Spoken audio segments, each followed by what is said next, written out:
Medical കാര്യത്തെക്കുറിച്ച് പറയുമ്പോൾ definitely ഡോക്ടറിൻ്റെ ക്വാളിഫിക്കേഷനും എക്സ്പീരിയൻസും ഒക്കെ എല്ലാവരും അറിയേണ്ടതാണ്.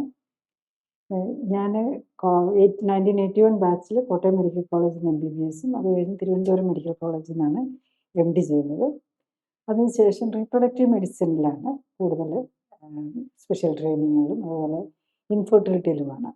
അപ്പം ഈ ക്യാൻസറുമായിട്ട് ഉള്ള ട്രീറ്റ്മെൻറ്റിൽ എന്തൊക്കെയാണ് സ്പെഷ്യലൈസേഷൻ എന്നും കൂടെ നമ്മളൊന്ന് മനസ്സിലാക്കണമെന്നുണ്ടെങ്കിൽ ക്യാൻസറിനെ കുറിച്ച് സംസാരിക്കുമ്പോൾ ക്യാൻസറിൽ ട്രീറ്റ്മെൻ്റ് എന്ന് പറഞ്ഞു കഴിഞ്ഞാൽ വേണ്ടി വരുന്ന ഒന്ന് ലൈഫ് സ്റ്റൈൽ കറക്ഷൻ. അതാണ് പ്രൈമറി ട്രീറ്റ്മെൻറ്റ്, ലൈഫ് സ്റ്റൈൽ കറക്ഷനാണ്. കാരണം ഇതൊരു ലൈഫ് സ്റ്റൈൽ ഡിസീസാണ്. ലൈഫ് സ്റ്റൈലിൻ്റെ തെറ്റുകൊണ്ടാണ് ക്യാൻസർ വരുന്നത്. അപ്പോൾ അവിടെ ലൈഫ് സ്റ്റൈൽ കറക്ഷൻ ചെയ്യാം.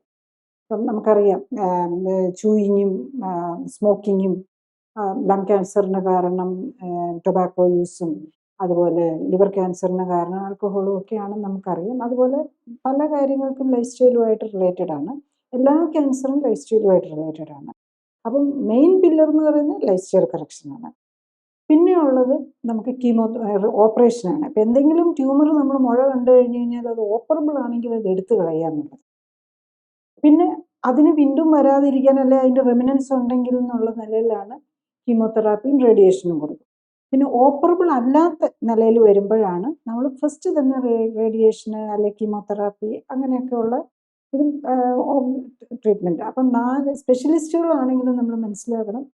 ഒന്ന്, ലൈഫ് സ്റ്റൈലിന് വേണ്ടിയിട്ട് ആരും ഒരു സ്പെഷ്യാലിറ്റി ആയിട്ട് ഓങ്കോളജി ലൈഫ് സ്റ്റൈൽ കറക്ഷൻ എന്നും പറഞ്ഞ് ഡെവലപ്പ് ചെയ്തിട്ടില്ല ടിൽ നൗ. പക്ഷേ ഓങ്കോളജി സർജൻ ഉണ്ട്. അപ്പം അതായത് അവരെങ്ങനെയാണെന്ന് ചോദിച്ചാൽ MBBS കഴിഞ്ഞിട്ട് MS കഴിഞ്ഞിട്ട് MCH ഓങ്കോളജി ചെയ്യുന്നവരാണ്, ഓങ്കോളജി സർജറി. അതിൽ തന്നെ ചിലപ്പോൾ ഹെഡ് ആൻഡ് നെക്ക് സർജറി അല്ലെങ്കിൽ ഗൈനക് സർജറി അങ്ങനെയും സബ് സ്പെഷ്യലൈസേഷനും കൂടെ ഉണ്ട്. ഗാസ്ട്രോ ഓങ്കോളജി, അങ്ങനെ ഓങ്കോളജി സർജറി.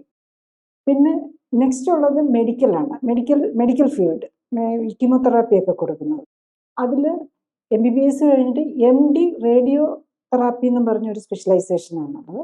അത് കഴിഞ്ഞിട്ട് നെക്സ്റ്റാണ് DM ഓങ്കോളജി ഉണ്ട്. അപ്പം ഇത് ഇങ്ങനെയുള്ള സ്പെഷ്യലൈസേഷൻ കഴിഞ്ഞവരാണ്. അപ്പം നിങ്ങളും ശ്രദ്ധിക്കണം, അത് അവരെവിടെയാണ് പഠിച്ചിരുന്നത്. ഗവൺമെൻറ് ഇപ്പം നമ്മൾ കേരളത്തിലും ഇന്ത്യയിലും ഒക്കെയാണ് ഏറ്റവും ബെസ്റ്റ് ആയിട്ടുള്ള ഒരു ഗവൺമെൻറ് മെഡിക്കൽ കോളേജിൽ മെറിറ്റിൽ പഠിച്ചവരായിരിക്കും. അവരായിരിക്കും ഏറ്റവും കോമ്പറ്റൻ്റ് ആയിട്ടുണ്ടാകാൻ സാധ്യത. കൂടുതൽ അറിയാൻ ലിങ്ക് ക്ലിക്ക് ചെയ്യുക. കൂടുതൽ വീഡിയോകൾക്കായി സബ്സ്ക്രൈബ് ബട്ടൺ അമർത്തുക.